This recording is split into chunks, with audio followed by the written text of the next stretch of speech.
Great is the Lord, and greatly to be praised. He is to be feared above all gods. We rise, we shine, we give God the glory on this wonderful Monday morning. I hope, I trust, our prayer, as always, is that you are blessed by the word of the Lord. Our devotion this morning comes to us from the book of beginnings, Genesis chapter 1 and verse number 26. And God said, let us make man in our image and after our likeness. If you need a tag and a title for this devotion, it would be, brothers and sisters, ladies and gentlemen, protect your image. Where you coming from, preacher? Well, God said we're going to make man.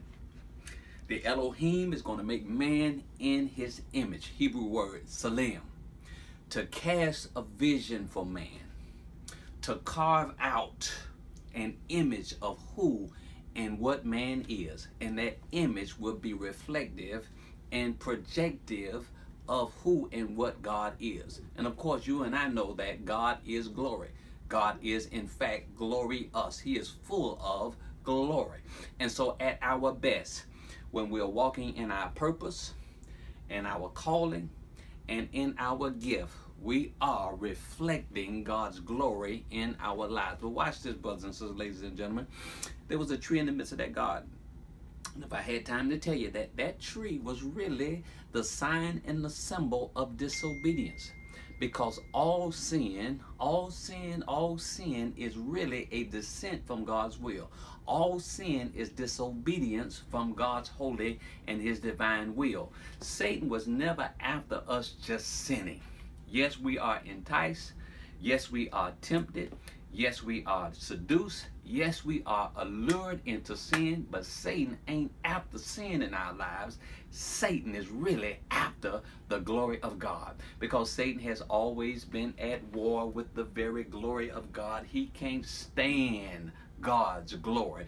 And when you and I are at our best, we are exuding, projecting, reflecting God's glory in our lives. Remember what Paul said, all have sinned, part A, and come short of the glory of God. Well, Satan is after part B, not part A. Part A is the means to an end. What's the end?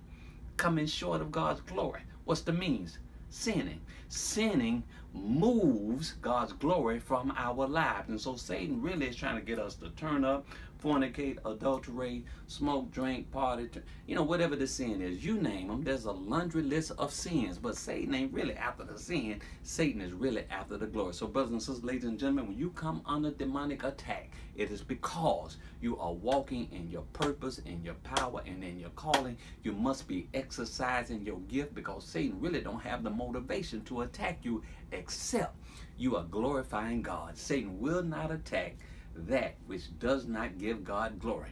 But when you're giving God glory, you will come under demonic attack. Can I give you something else? Simon, Satan has desired to sift you as wheat. Why? Because God gave him another name.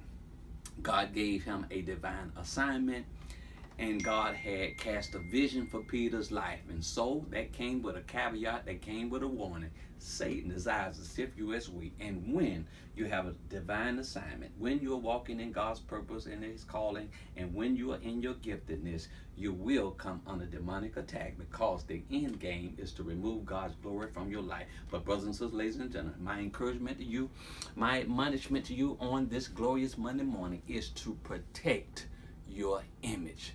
You are fearfully and wonderfully made. You are at your best a true divine reflection of God in your life. What is man that thou art mindful of him, and the son of man that thou visiteth him?